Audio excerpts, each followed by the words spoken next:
Bismillahirrahmanirrahim. Alhamdulillah wassalatu wassalamu ala Rasulillah wa ala alihi wa ashabihi wa man walah. Rabbi shrah li sadri wa yassir li amri wahlul 'uqdatam min lisani yafqahu qawli, amma ba'd. Alhamdulillah, malam ini kita kembali lagi dalam menyambung perkongsian kita tentang tadabbur surah Al-Maidah. Dan pada malam ini kita akan masuk kepada ayat yang ke-44 dan juga 45. Alhamdulillah, pada siri yang lepas kita dah bicarakan tentang ayat 41, 42 dan 43. Dan insya-Allah moga-moga perkongsian kita pada malam ini memberikan manfaat kepada kita dunia dan akhirat. Buat semua sahabat-sahabat yang menonton pada malam ini daripada live IG, di Zoom dan juga di Facebook. Ahlan wa sahlan wa marhaban bikum. Baik, kita akan mulakan dulu dengan membacakan dua potong ayat ini. A'udzubillahi minasyaitonirrajim. Bismillahirrahmanirrahim. Inna anzalna at-taurata fiha hudan wa nur yahkumu biha an-nabiyyuna alladhina aslamu lilladhina hadu war-rabbaniyuna wal-ahbaru bima istuhfidhu min kitabillah wa kanu alayhi shuhada. فلا تخشوا الناس واخشوني ولا تشتروا بآياتي ثمنا قليلا ومن لم يحكم بما أنزل الله فأولئك هم الكافرون. وكتبنا عليهم فيها أن النفس بالنفس والعين بالعين والأنف بالأنف والأذن بالأذن والسن بالسن والجروح قصاص فمن تصدق به فهو كفارة له وَمَنْ لَمْ يَحْكُمْ بِمَا أَنْزَلَ اللَّهُ فَأُولَئِكَ هُمُ الظَّالِمُونَ. Baik. Secara ringkas, pada ayat ini Allah Subhanahu wa taala beritahu kepada kita bahawa Allah telah menurunkan kitab suci Taurat yang juga telah membawa petunjuk dan juga perintah-perintah Allah, yang mana kitab suci At-Taurat ini diperintahkan supaya orang-orang Yahudi untuk berhukum dengannya ataupun berpegang dengannya. Para Nabi Bani Israel, para Rabbaniyun dan Ahbar, yang ini kita akan explain maksud mereka. Kerana mereka ini telah diberikan amanah untuk menjaga kitabullah ini. Mereka telah diberikan amanah untuk menyampaikan ajaran kitab suci ini. Mereka lah saksi kepada ajaran ini. Kemudian Allah Subhanahu Wa Taala menegah para ulama Yahudi yang daripada takut dengan manusia. Dalam nak menegakkan hukum Allah, jangan takut dengan manusia, tetapi takutlah dengan Allah semata-mata. Allah menegah mereka ini supaya jangan meninggalkan syariat kitab suci Taurat semata-mata untuk kepentingan dunia. Dan sesiapa yang tidak mengambil syariat Taurat ini daripada kalangan mereka ini, maka Allah kata mereka ini adalah orang-orang yang kafir.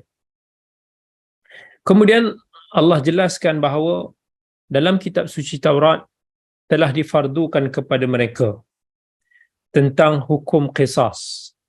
Yang mana hukum qisas ini hukum balas. Kalau nyawa dibalas nyawa, mata dibalas mata, hidung dibalas hidung, telinga dibalas telinga, gigi dibalas gigi. Begitu juga dalam apa-apa yang berbentuk kezaliman, maka di sana ada hukuman balas. Siapa yang memaafkan itu, kata Allah SWT, memaafkan penjenayah yang telah melakukan jenayah itu kepada dirinya, maka Allah galakkan perbuatan tersebut, Allah akan ampunkan dosa-dosa dia. Dan siapa yang tidak mengambil hukuman tersebut, maka Allah sifatkan mereka ini sebagai orang-orang yang zalim. Jadi cuba kita tengok dulu beberapa kalimat yang ada di dalam ayat 44 ini. Yang pertama sekali, cuba tengok tuan-tuan perempuan, perkataan ataupun kalimah Rabbaniyun. Apa maksud Rabbaniyun? Rabbaniyun dengan ahbar secara umum kita boleh kata dia maksud dia pendeta. Pendeta-pendeta, ulama-ulama orang Yahudi ni. Tetapi secara spesifik, bila kita kata Rabbaniyun, istilah Rabbani kita pun pakai kan, guru yang Rabbani, murabbi. Jadi perkataan Rabbani dinisbahkan kepada Ar-Rabb ataupun kepada Ar-Rabban. Apa maksud Rabban? Sebab Rabb ni boleh membawa dua maksud. Satu, Rabb yang bererti Allah lah, Tuhan lah. Satu lagi, Rabb bermaksud Tuan. Ini juga yang kita kata dalam any kind of bahasa, kita kena raikan kepelbagaian kosakata bahasa tersebut. Sebelum ni kan pernah jadi isu dalam buku terbaru saya, Ibnul Mubarak, idola yang paling dicemburui. Bila ada orang yang bahaskan tentang isu idola, ada yang kata jangan guna perkataan idola sebab dia berasal daripada perkataan English idol. Idol dalam bahasa Inggeris ni ada membawa maksud berhala. Tetapi dalam bahasa Inggeris pun idol tu pun ada dua maksud. Satu, idol ini yang bermaksud berhala, satu lagi bermaksud person yang very admirable ataupun person yang dijadikan sebagai ikutan disebabkan kita very sanjung dia.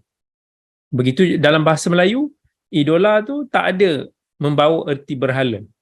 Bahasa Melayu, idola itu maksudnya insan yang sangat-sangat dikagumi, orang yang dijadikan sebagai ikutan. Maka tak salah kalau kita gunakan bahasa Melayu, kita kena fahamlah ikut konteks bahasa Melayu. Jangan kita terlalu jumut sampai kita nak tarik kesenian bahasa itu ke arah bahasa lain. Even dalam bahasa lain pun ada konteks penggunaannya. Begitu juga dalam konteks bahasa Arab. Bila kita gunakan perkataan Rabb, ada satu yang membawa maksud Tuhan. Dan Allahu Rabbus Samawat, Allah lah Tuhan, pemilik langit dan bumi. Tetapi kita boleh juga kata Rabbul Ibil. Rabbul Ibil, Tuan kepada unta. Jadi Rabb atau Rabban, yang kita gunakan nisbah perkataan Rabbani. Apa maksud dia? Adakah kita nak kata Tuhan? Tak. Tetapi Rabban ataupun Rabbani itu bermaksud orang-orang yang berilmu, yang menghimpunkan macam-macam knowledge lah. Ilmunya, fiqahnya, politiknya, dari sudut pengurusannya, pelbagai cabang ilmu, orang yang serba-serbi tahu. Dan Rabbani juga adalah orang yang menguruskan sesuatu, orang-orang yang memperbaiki urusan sesuatu. Sebab itulah Rabb ini juga bermaksud tuan kepada unta, contohnya tadi kita kata, maksudnya dialah yang menguruskan unta-unta tersebut, menjaga kebajikan unta-untanya.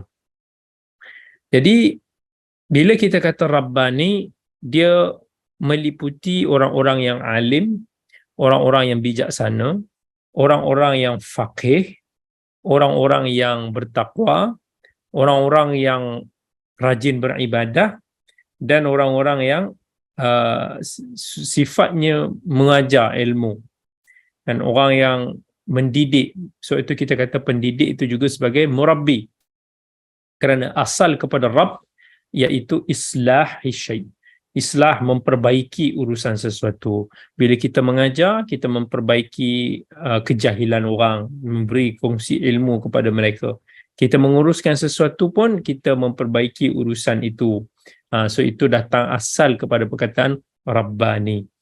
Apa pula perkataan ahbar? Ahbar ini senang cerita maksud dia ulama' lah. Cuma Ahbar ini lebih dikenali ulama-ulama yang datang daripada orang Yahudi, daripada keturunan Harun.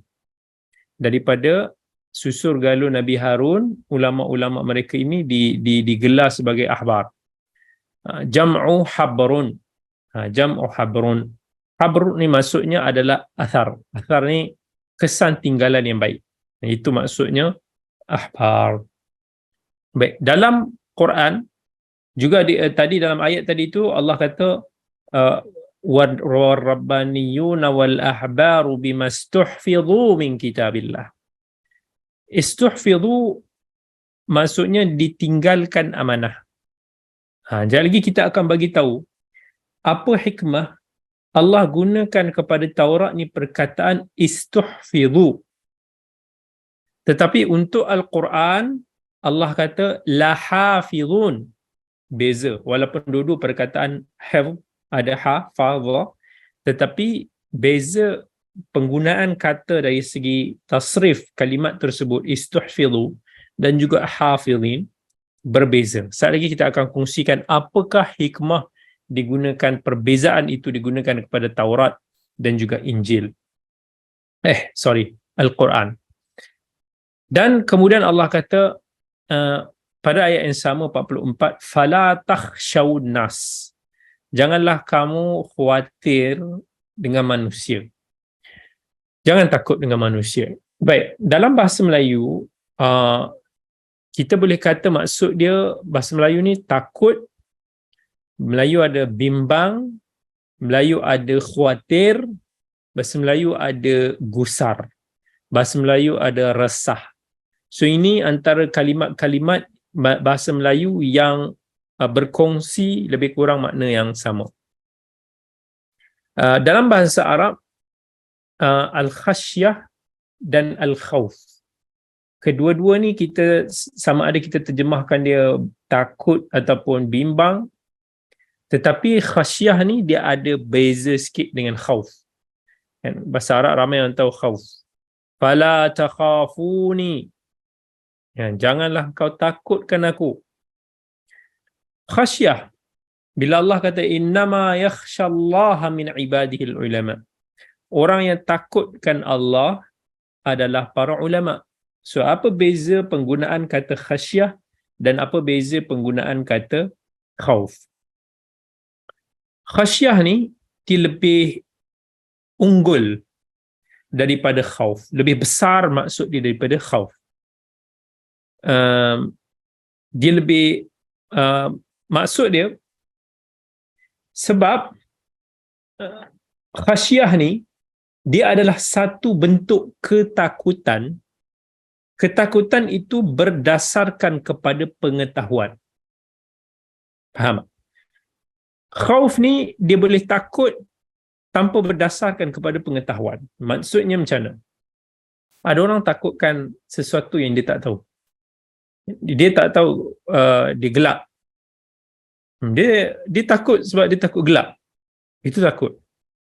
Tetapi khasyah ni satu ketakutan disebabkan dia tahu benda itu ada bagi mudarat pada dia. Contoh, bila katakan kita nak main mercun, so kita ada rasa berdebar-debar, kita ada rasa takut nak main mercun. Sebab apa? Pengetahuan kita mengatakan mercun itu bahaya. Ini sebagai satu contoh lah. Tetapi khauf ni orang yang takut tak semena-mena. Takut tak pasal-pasal. Dia tak tahu pun benda tu bahaya ke tak bahaya ke, dia cuma penakut. Dia takut. Sifat tu takut datang tiba-tiba. So khasyah ini dia lebih spesifik sebab dia berdasarkan kepada ilmu. Bila kita khasyah, kita takut pada Allah. Sifat khasyah. Sebab tu dalam dengan Allah kita tak guna perkataan khauf. Kita guna perkataan khasyah. Sebab kita nak takut kepada Allah dengan ilmu, bukan takut begitu sahaja. Bukan takut tak semena-mena. Dan tadi bila kita baca ayat innama yakhshallaha min ibadihil ulama, orang yang takut kepada Allah adalah para ulama. Sebab apa? Sebab para ulama, tengok digunakan perkataan ulama, orang-orang yang berilmu, scholar, ilmuwan-ilmuwan, mereka inilah yang deserve untuk takut kepada Allah, sebab mereka tahu, mereka kenal dengan Allah, mereka takut dengan azab Allah. Ilmu-ilmu agama yang mereka miliki itu membuatkan mereka takut kepada Allah. Sebab tu Allah guna perkataan al-khasyah. Innama yakhshallaha min ibadihi al-ulama. Bagi sahabat-sahabat yang baru join, yang nak tanya tentang apa kita tengah bicara ni adalah tadabbur surah Al-Maidah ayat ke-44. So hari ni insya-Allah kita sentuh ayat yang ke-44 dan ayat yang ke-45 insya-Allah. Baik. Ayat yang kita baca, inna anzalna taurata fiha hudan wa nur. Ayat 44. Apakah kesinambungan ayat ini dengan ayat-ayat yang sebelumnya? Kita selalu akan sentuh di permulaan ayat kita akan cerita tentang kenapa Allah sebut ayat ini, kenapa Allah sebut susun ayat ini selepas ayat ini. Dia ada kesinambungan, ada munasabahnya. Sebelum ini pun Allah dah cerita tentang hukuman, beberapa bentuk hukuman yang berkaitan dengan Bani Israel. Allah menjawab syubhah-syubhah tentang orang-orang Yahudi yang telah mengubah. Sebelum ni kita baca tentang ayat yuharrifunal kalima min ba'di mawadhi'i. Mereka ini ada mengubah ayat-ayat kitab-kitab suci mereka. Jadi Allah kat sini pun sebut tentang, Allah puji tentang kitab suci Taurat mereka yang asal. Allah kata inna anzalna taurata fiha hudan wa nur. Kamilah yang menurunkan kitab suci Taurat itu kepada Nabi Musa alaihi salam. Dan petunjuk-petunjuk di dalamnya yang membawa ke arah kebenaran. Yang menjawab segala syubhat-syubhat, menolak kegelapan, menolak syahwat. Yahkumu bihan nabiyyuna alladhina aslamu lilladhina hadu. Para nabi Bani Israel dulu daripada zaman Nabi Musa dan kemudian nabi-nabi selepas daripada itu untuk suatu tempoh, mereka berpegang dengan syariat Taurat. Dan mereka, kitab suci inilah yang dijadikan sebagai pedoman kepada kaum Yahudi ataupun Bani Israel. Asalnya mereka berpegang dan mereka tidak ubah. War-rabbaniyuna wal-ahbar bima stuhfidhu min kitabillah. Para ulama, para abid, scholar-scholar, ilmuwan Yahudi dulu pun mereka berpegang. Mereka berpegang dengan kitab suci Taurat ini kerana mereka lah pemegang-pemegang amanah kepada kitab Taurat ini yang telah ditinggalkan daripada zaman Nabi Musa alaihi salam. Mereka dipertanggungjawabkan untuk memelihara keasliannya, memelihara ajaran-ajarannya dan menyampaikan kepada masyarakat. Wa kanu alaihi syuhada. Mereka adalah saksi bahawa ini adalah kitabullah yang diturunkan daripada Allah, yang di dalamnya ada hukuman Allah. Mereka telah diberikan amanah untuk menyampaikannya, memeliharanya daripada sebarang perubahan penyelewengan. Termasuk dalam minggu lepas kita ada sentuh tentang ayat yang berkaitan dengan rajam.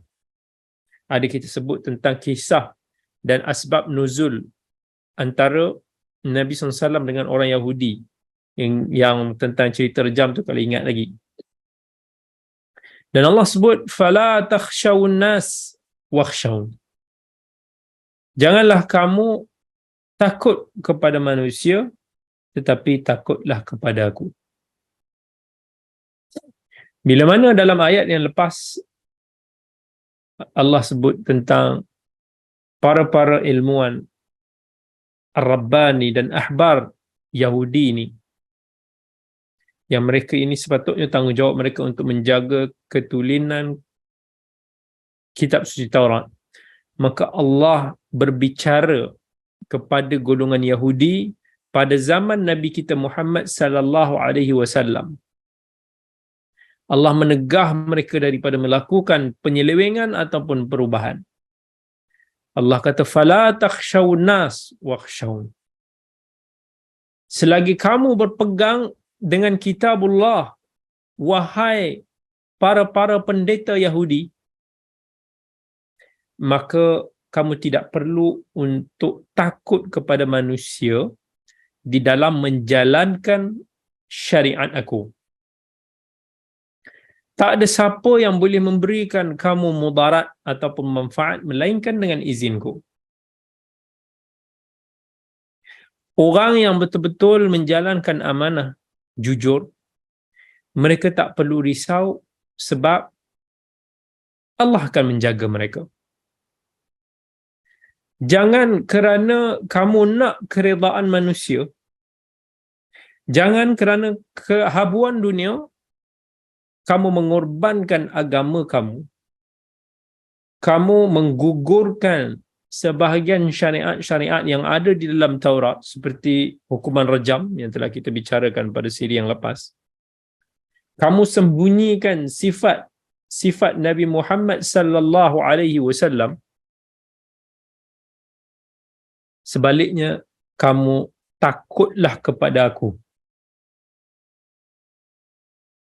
Segala manfaat, segala mudarat berada di dalam kekuasaan Allah.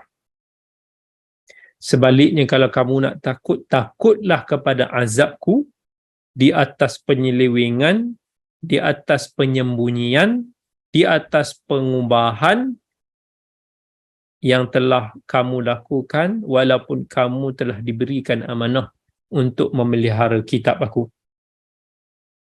Wala tashtaru bi ayati thamanan qalila.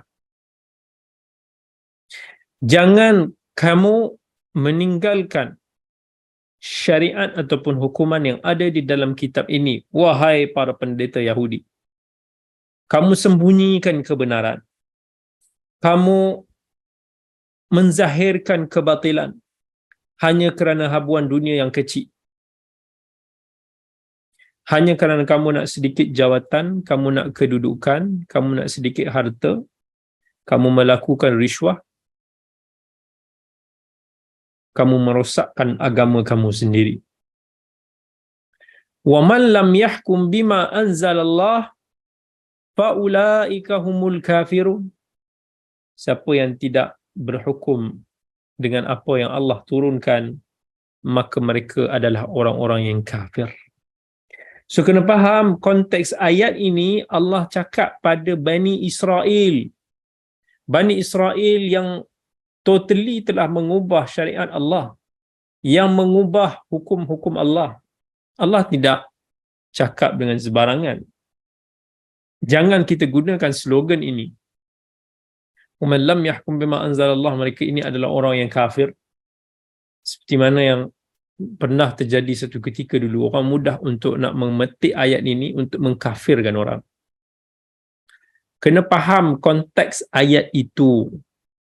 Ayat yang Allah gunakan perkataan kafir, ayat yang Allah gunakan perkataan zalim, ayat yang Allah gunakan perkataan fasik, kesemuanya ada konteks-konteks tersendiri hukum yang perlu kita faham. So bila kita faham, kita tak akan mudah-mudah untuk mengkafirkan orang. Bila kita faham, kita tahu apakah jenis-jenis ketimpangan dalam agama, kepincangan dalam agama yang berbeza dia punya hukuman dia. Tak semua kafir, tidak semua itu kita boleh katakan sebagai fasik. Sebab itu kita kena faham fiqh. Kita kena ada knowledge di dalam memahami sirah, di dalam memahami asbabun nuzul, di dalam memahami tafsir dan juga fiqhul hadis. Minggu yang lepas kita dah cerita tentang apakah sebab nuzul ayat ini, kan, tentang Nabi SAW, negotiation Nabi SAW dengan orang Yahudi yang menolak ataupun menyembunyikan hukuman rejam kerana mereka tahu yang selalu berzina di kalangan mereka adalah bangsawan-bangsawan Yahudi.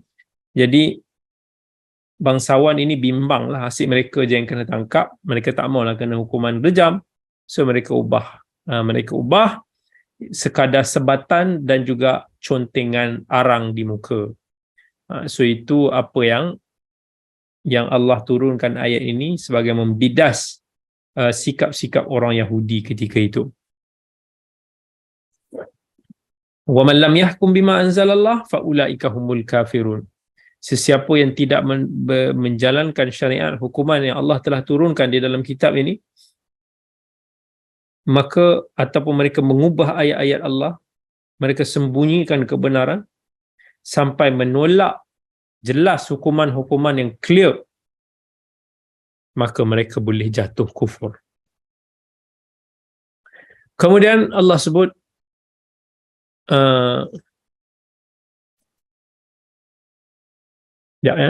tadi Allah sebut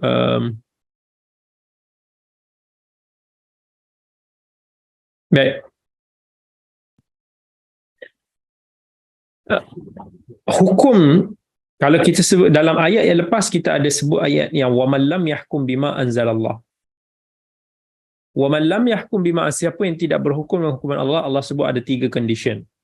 Satu, faulaika humul kafirun, mereka itu adalah orang yang kafir. Faulaika humul fasiqun, mereka adalah orang yang fasik. Faulaika humul zalimun, mereka adalah orang-orang yang zalim. Jadi kita kena tahu amalan-amalan, syariat-syariat yang dikategorikan dalam setiap kategori ini. Ada amalan-amalan yang mana jika kita tolak atau tinggalkan, dia boleh menjadi kufur, yang terkeluar daripada agama. Boleh jadi dia tidaklah sampai tahap kufur, tetapi dia berdosa besar. Dia boleh jatuh dalam hukum orang yang fasik. Boleh jadi dia salah tetapi tidaklah sampai ke tahap dosa yang besar, maka itu juga boleh dikategorikan sebagai zalim. Sebab zalim ini orang yang menzalimi diri dia dengan maksiat, sama ada maksiat itu besar ataupun maksiat tersebut kecil. So kita jangan ambil mudah dengan semua perkara ini, tapi kita kena penting untuk ada ilmu supaya kita tak bermudah-mudah untuk mengkafirkan seseorang lah. Saya nukilkan kata-kata Syekh Muhammad bin Salih Ibn Uthaymin. Syekh Ibn Uthaymin disebut hukum selain daripada apa yang Allah turunkan ni, dia ada 2 jenis. Yang pertama, dia mengubah, dia menukar ganti hukuman Allah dengan hukuman yang lain dalam keadaan dia tahu, dia faham tentang hukuman Allah itu, tetapi dia melihat ada hukuman lain yang lebih baik ataupun yang setara dengan syariat Allah. Dan dia melihat tak apa, kita ketepikan hukum Allah. Maka dalam keadaan ini orang tersebut boleh jatuh kufur. Boleh jatuh kufur yang mengeluarkan dirinya daripada agama kerana dia sengaja menolak syariat Allah. Yang kedua, orang itu dia menukar ganti hukuman Allah dalam beberapa urusan tertentu, tetapi ada beberapa keadaan. Yang pertama, dia faham dengan syariat ataupun hukuman Allah itu,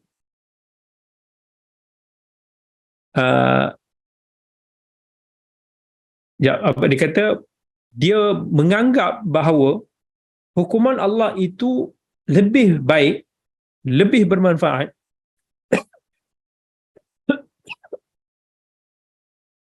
tetapi dia perlu tinggalkan kerana mengambil kira faktor-faktor tertentu. Maka yang ini boleh dikategorikan sebagai orang-orang yang zalim. Dan contohnya, dia tahu, okey, hukuman hudud ini sebagai contohnya adalah hukuman betul daripada Allah. Dia penting untuk dilaksanakan, tetapi tak mampu untuk nak dilaksanakan, katakan disebabkan dia tak mahu laksanakan sebab dia nak menjaga hati sebahagian besar rakyat dia. Maka itu boleh masuk dalam kategori orang yang zalim. Orang yang fasik ni adalah orang yang dia faham semua hukum Allah, dia iktiraf semua itu dan ini, tetapi dia kerana hawa nafsu dia, kerana mungkin kejahilan dia, maka dia sampai menolak hukum-hukum Allah, maka dia boleh jatuh fasik. Kemudian Allah dalam ayat 45, Allah sebut ayat tentang qisas. Wa katabna 'alaihim fiha anna an-nafsa bin-nafsi wal 'ayna bil-'ayni wal-anfa bil-anfi wal-udhuna bil-udhuni was-sinna bis-sinni wal-juruha qisas faman tasaddaqa bihi fahuwa kaffaratul lah wa man lam yahkum bima anzalallah fa ulaika humudz zalimun. Bila mana sebelum ini Allah ada ceritakan tentang Taurat ini mengandungi hukuman hudud bagi penzina. Bagi mereka yang telah berkahwin, disabitkan kesalahan, maka dia kena rejam. Tetapi orang Yahudi telah mengubah hukuman ini kepada hukuman yang lain. Orang Yahudi juga telah mengubah hukum-hukuman yang hudud yang lain, antaranya hukuman qisas.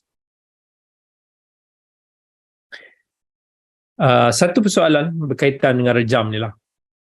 Benda ni boleh kata sekarang ni dah tak ada lah. Kita tengok dia punya pelaksanaan lah. Sebab kalau kita nak bincang tentang hukuman-hukuman Islam ni secara detail, diperlukan kepada satu perbincangan yang besar. Pada masa zaman sekarang ini, kita tengok di kala dunia menguasai media, di kala kezaliman itu berleluasa, manusia memandang serong hukuman-hukuman Islam. Mereka menganggap hukuman Islam sebagai barbarik. Mereka memandang hukuman Islam ini tidak berperi kemanusiaan. Tetapi siapa yang faham, siapa yang belajar tentang fiqh, yang belajar tentang kitabul hudud secara faham, mereka akan tahu bukan semudah itu untuk melaksanakan hukuman-hukuman yang kita kata maksimum ini. Nak menjatuhkan hukuman rejam, dia ingat senang itulah. Tak. Contohnya kalau ada suami isteri berzina. Dia berzina dengan orang lah. Nak kena hukuman yang seperti rajam ini, kenapa dalam Islam diletak kena ada 4 saksi? Sebab 4 saksi ni bukan mudah untuk nak dapat, melainkan orang itu memang bermasalah. Kalau orang tu sembunyi-sembunyi dia berzina kat dalam bilik dia, maka orang tak nampak. Walaupun disabitkan kesalahan dengan cara yang lain, dia boleh dikenakan hukuman lain, tetapi dia tak boleh kena hukuman rejam atau hukuman hudud ni. Sebab nak kena hukuman ni, orang ni biasanya contoh dia pergi berzina depan mata orang. Dia pergi kat public, dia pergi kat taman, dia berzina. Itu dah. Maksudnya orang tu ada masalah mental. Kalau tak ada masalah mental, kalau dia memang betul-betul ada masalah mental, terlepaslah. Tapi kalau orang tu memang dia punya tabiat dia tu menjelekkan begitu, maka boleh kena. Sebab itu susah nak melaksanakan hukuman ini. Bukan semudah itu. Dan saya dulu pernah tanya kepada Syekh, sebab nak cerita pasal benda ni, dia fiqah ni, dia perlukan satu kefahaman. Adakah boleh ditukar ganti, katakan rejam itu berbentuk stoning, orang baling batu kan, Adakah dengan ilah yang lebih kurang sama, dia ada sesuatu yang pom pom pom pom pom dan akhirnya dia mati, so kita boleh gantikan rejam itu dengan katakan ditembak, tup tup tup tup tup tup tup tup, mati juga akhirnya, lagi cepat dia mati. Adakah itu boleh mengambil hukuman rejam? Itu satu perbincangan fiqh yang saya rasa boleh didetailkan. Tak banyak lah. Saya tak rasa ada perbincangan yang banyak dibahaskan tentang benda ni. Kalau sebagai contoh hukuman pancung, bolehkah ditukar hukuman pancung itu dengan hukuman lain? Selagi mana katakan hukuman pancung yang membawa kematian itu, dia mematikan juga, ditengok dengan konteks ahsanul qitlah yang Nabi SAW sebut dalam hadis, wa idza qataltum fa ahsinul qitlah. Kalau kamu perlu dan mesti kena bunuh, maka dengan cara yang sebaik-baiknya. Mungkin pada zaman Nabi SAW, the best way untuk nak memutuskan nyawa seseorang itu dengan pancung. Sebab itu dikatakan cara yang paling pantas dan paling kurang menyeksakan. Belakang ni ada apa? Tempat medula oblongata ni, dia punya saraf ni, bila dia cut belah sini dulu, dia hilang, dia rasa. Sebab apa yang nak membawa ke gelombang tu ke otak tu telah diputuskan. Jadi otak itu dikatakan tak boleh merasai kesakitan selepas tu lah. Dan diputus. Berbeza dengan menyembelih binatang, dipotong di bahagian depan. Sebab dia nak bagi ada lagi pergerakan berlaku. Sebab dibiarkan di belakang ni, dia hanya putuskan saluran darah dan juga saluran pernafasan. Sebab purpose kepada sembelihan masa kita nak makan binatang-binatang ni, untuk bagi darah keluar banyak. Sebab nak menjaga kebersihan daging atau maslahat daging. Sebab tu bila disembelih, haiwan itu akan habis dia punya darah dia keluar. Orang yang tak melakukan sembelihan, darah tu akan berkumpul, beku di dalam darah, di dalam daging, yang menyebabkan kemungkinan kotor ataupun dijangkiti kuman, bakteria itu tinggi. Islam dalam bab makanan dia nak bersih. Tetapi bila pancung, dipancung daripada belakang. Saya pernah tengok hukuman pancung 6 orang. Maksudnya 6 orang lah pernah saya tengok. Bila orang tu kena pancung, dia memang mati terus. Tak adalah macam dalam filem kadang-kadang kita tengok bila pancung tu badan dia berbangun-bangun lagi kan. Tak. Bila dipancung tu memang terus jatuh. Tetapi pada masa yang sama, dia adalah satu hukuman yang mengerikan orang-orang yang melihat. Yang kita panggil dalam ayat pun kata untuk orang-orang mengambil pengajaran. Jadi dalam hukuman tu, dia mengandungi elemen membawa pengajaran kepada yang menyaksikan dan dia membawa kematian kepada si mati. Jadi apa yang saya persoalkan, saya pun saya tak boleh nak bagi jawapan, tapi benda ni benda yang kena dibahaskan. Adakah kita boleh tukarlah jenis hukuman itu yang membawa ilah yang sama. Orang tengok dia rasa scary, dan si mati itu mati dalam keadaan yang paling rahmatlah. Sebab pada zaman sekarang ni mungkin akan timbul question.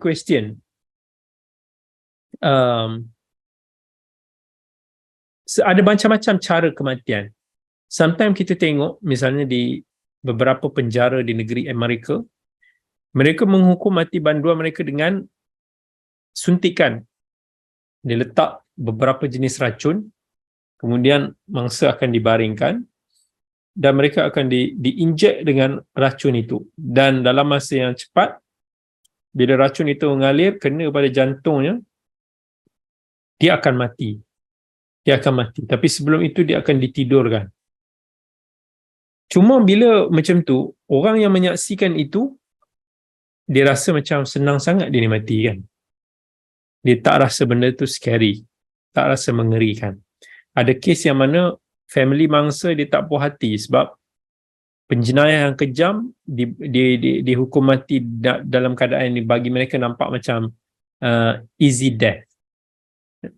So walaupun itu kelihatan rahmat kepada si mati, tetapi dia tidak kelihatan ngeri kepada mereka yang menyaksikan.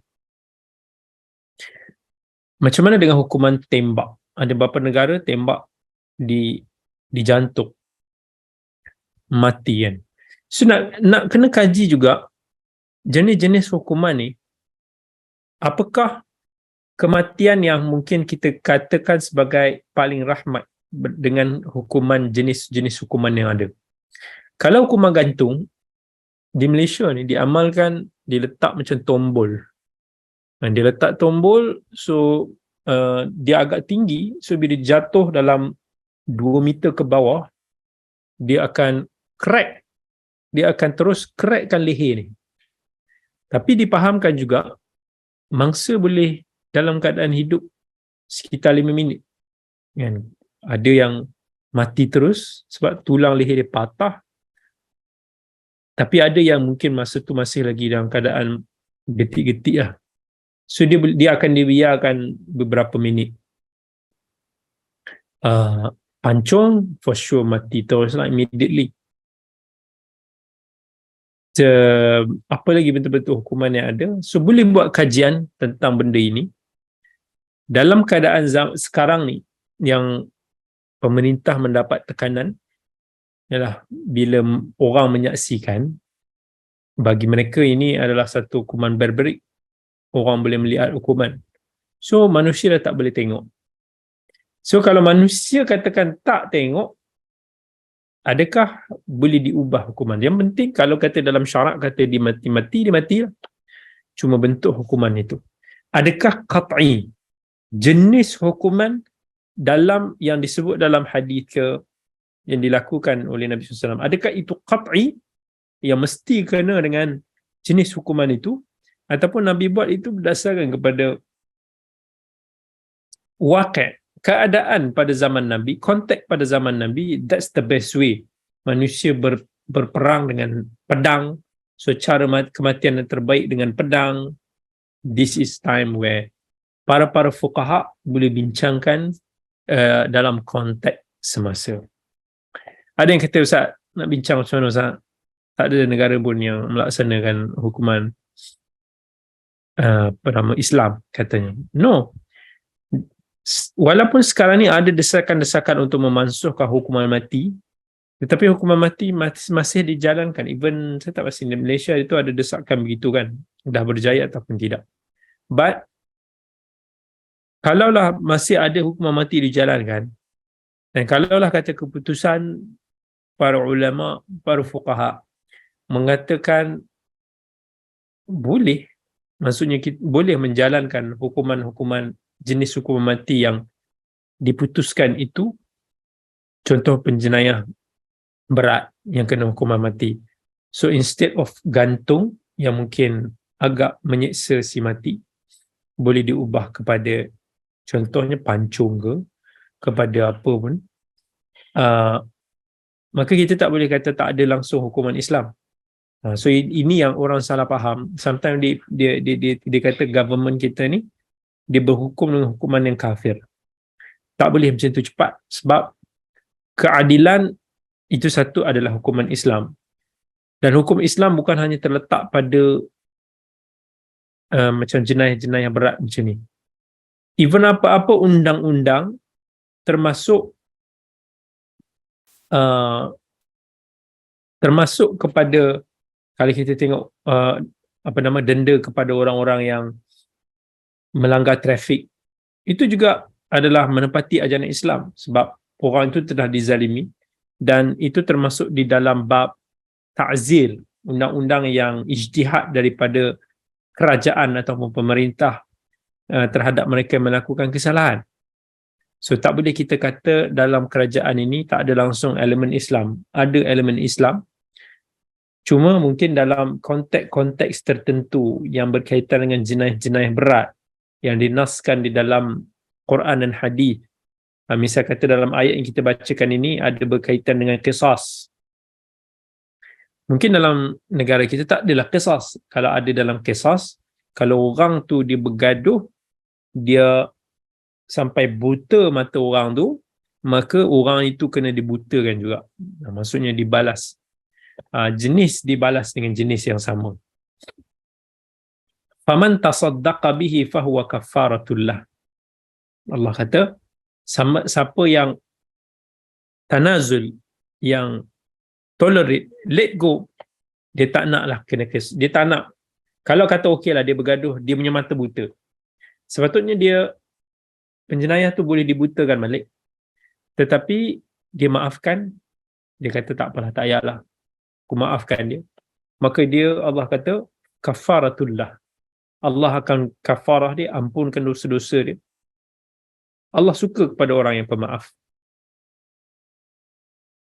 وَمَنْ لَمْ يَحْكُمْ بِمَا أَنْزَلَ اللَّهُ فَأُولَئِكَ هُمُ الظَّالِمُونَ. Sekali lagi Allah sebut, siapa yang tidak berhukum dengan hukuman Allah, mereka itu adalah orang-orang yang zalim. Baik. Kita tengok kepada beberapa pengajaran yang perlu kita ambil daripada ayat-ayat ni. Para ulama, mereka ini adalah pewaris kepada Nabi. Daripada sudut untuk nak berdakwah dan menjalankan syariat Allah. Allah kata, وَالرَّبَّانِيُّونَ وَالْأَحْبَارِ Inna anzalna at-taurata fiha hudan wa nur yahkumu biha an-nabiyyun alladzina aslamu lilladzina hadu war-rabbaniyun. Maksudnya, kalau kita faham ayat ni, bila mana Allah bagikan penerangan itu, apa yang kita faham dalam ayat ni, Allah kata kepada para nabi, an-nabiyyun. Dan Allah sebut dan rabbani dan juga ahbar. Maksudnya selepas daripada para nabi, ada para ulama. Wa innal ulama'a warathatul anbiya. Para ulama adalah pewaris nabi. So itu antara apa yang kita boleh faham. Dan bila Allah kata fala takhshawun nasa wakhshawun wala tashtaru bi ayati thamanan qalila. Allah kata jangan kamu takut dengan manusia, tetapi takutlah akanku, dan janganlah kamu menjual agamamu dengan harga yang sedikit. Kerana orang-orang yang menyimpang daripada agama ataupun daripada penyebaran ilmu, mereka ini tersimpang ataupun terseleweng kerana dua sebab utama. Yang pertama, takut manusia. Yang kedua, ketamakan kepada dunia. Takut kepada manusia ni, dia takutlah. Dia takut kalau dia buat macam ni, akan dihukum. Kalau dia buat macam ni, dia akan kehilangan itu ini, orang ni akan pecat dia, orang ni akan tarik itu dan ini. Yang kedua, tamak. Dia tamak dengan dunia. Dia terpaksa korbankan sebab dia nak gain something. Dia nak pangkat, dia nak kedudukan, dia nak jawatan, dia nak gaji dan seumpamanya. Maka dua benda ini adalah benda yang penting yang Allah sebut di dalam ayat ini. Fala takhshawun nas, dan juga Allah kata wala tashtaru bi ayati thamanan. Allah sebut elemen takut dan juga tamak. Kemudian Allah kata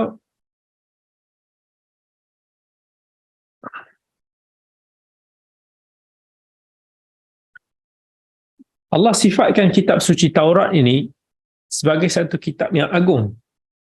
Seperti mana Al-Quran sebelum ini, Allah sifatkan Taurat ni juga membawa hudan wa nur, membawa cahaya, petunjuk. Dalam Quran pun Allah sebut Syahrul Ramadan alladhi unzila fihi al-Quran hudan linnas. Alif lam mim dzalikal kitabu la raiba fihi hudan lil muttaqin. Quran itu sebagai petunjuk. Jadi Allah juga sebut kitab suci Taurat asalnya juga adalah petunjuk. Yang mana yang belum diubah itulah. Um, dalam ayat ini Allah sifatkan Taurat itu sebagai cahaya. Inna anzalna at-taurata fiha hudan wa nur. Tetapi dalam surah Al-Anbiya Allah sifatkan Taurat itu sebagai dhiya. Walaqad atayna Musa wa Harun al-furqana wa dhiya'a. Beza antara dhiya dan juga nur. Dhiya dan nur ni dua-dua orang kata cahayalah. Tetapi beza dhiya dengan nur ni, dhiya ni dia adalah cahaya yang disebut oleh sebagian ulama dia adalah cahaya yang ada kepanasan. Kalau matahari kita tak kata nurus syams. Dulu ada lagu tu kan, nurus syams, masih kecil-kecil lah. Cahaya matahari. Salah. Orang Arab yang fasih tidak gunakan nur cahaya itu untuk syams, matahari. No. Tapi syams digunakan perkataan dhiya. Sebab apa? Dhiya ini dia adalah cahaya yang ada elemen panas. Berbeza dengan qamar, dia punya cahaya itu tidak membakar. Kerana apa ulama sebut? Kerana dhiya itu dalam syariat Taurat, kebanyakan syariat mereka itu berat. Berbanding dengan syariat Nabi Muhammad sallallahu alaihi wasallam, disifatkan nur, cahaya yang sejuk, disebabkan syariat Muhammad ni, syariat Nabi kita ni banyak rukhsah, banyak kelonggaran, banyak keringanan.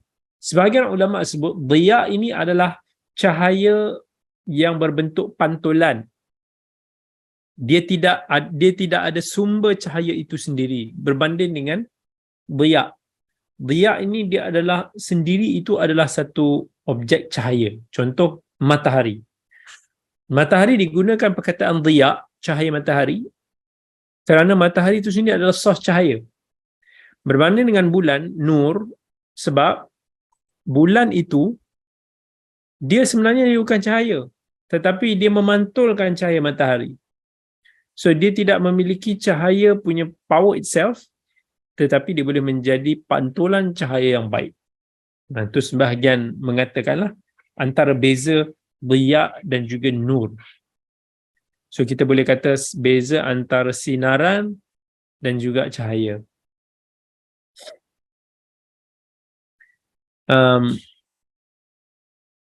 Untuk agama yang lama juga, untuk agama-agama contohnya macam Nabi Musa, mereka juga dikatakan agama yang mereka bawa adalah Islam. Bukan agama Yahudi, agama Islam. Yahudi itu adalah keturunan.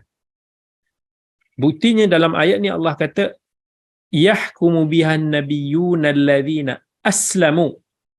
Yang para nabi Yahudi itu, Nabi Bani Israel itu, mereka berhukum dengan hukuman Taurat yang mana mereka ini aslamu, masuk Islam.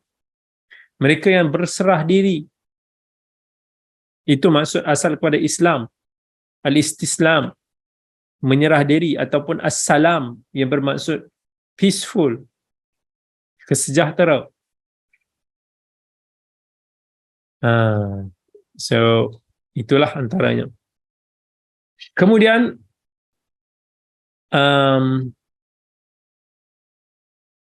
ini poin penting.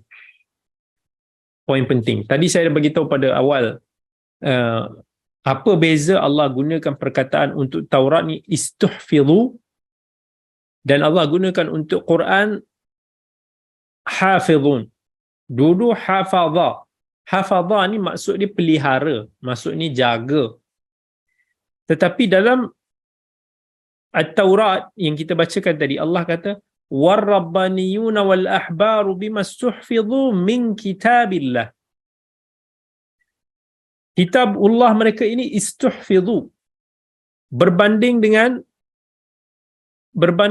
Quran. Allah kata inna nahnu nazzalna dzikra wa inna lahu lahafizun. kamilah yang menurunkan Al-Quran dan kamilah yang memeliharanya.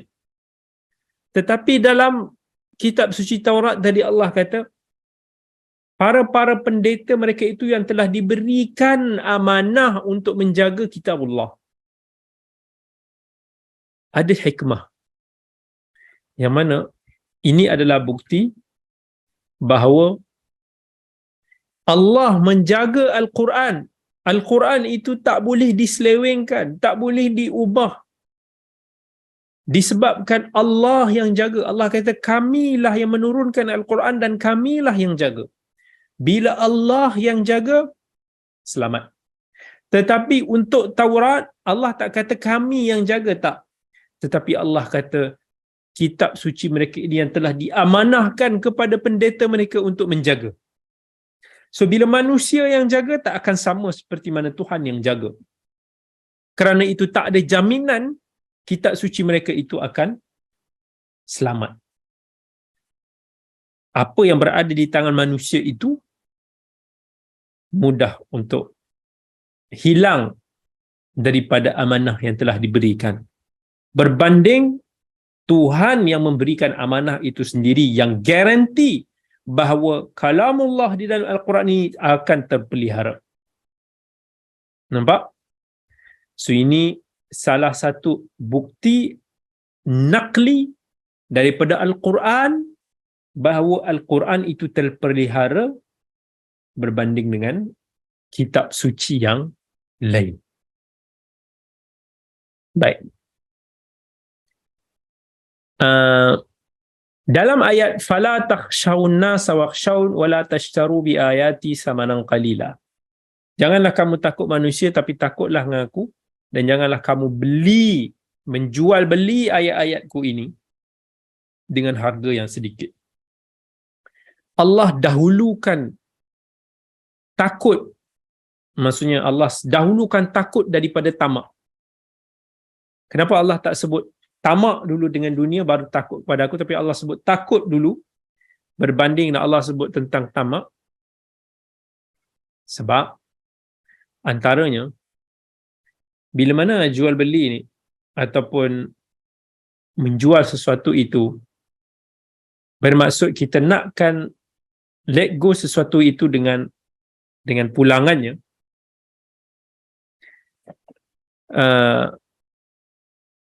maka Allah sebut dulu perkataan takut, sebab asal manusia ni dia takut kepada kehilangan. Walaupun dia tamak, dia menginginkan sesuatu, tetapi dia pada masa yang sama dia takut kalau dia tak dapat benda tu. Dia takut kalau dia kehilangan apa yang dimilikinya. Maka dalam ketamakan itu juga ada ketakutan. Maka Allah sebut dulu apa yang asal, iaitu takut berbanding dengan tamak. Kemudian bila Allah sebut wa katabna alaihim, ayat qisas, ayat 45, ini menunjukkan syariat qisas ni memang ada sejak zaman Nabi Musa lagi, dan ianya tidak dimansuhkan.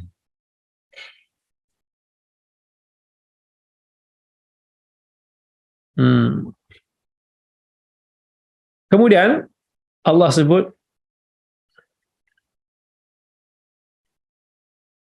dalam qisas, antara cara pelaksanaan dia mesti kena fair. Kalau mata kanan dibutakan, dia kena dibutakan mata kanan juga balas. Kalau tangan kiri yang putus, tangan kiri itu yang kena diputuskan balik. Tetapi yang akan melakukan hukuman itu adalah profesional lah, supaya tidak berlaku kesilapan dalam perkara tersebut. Tapi tak berlaku dah hukuman qisas ni pada zaman sekarang, subhanallah.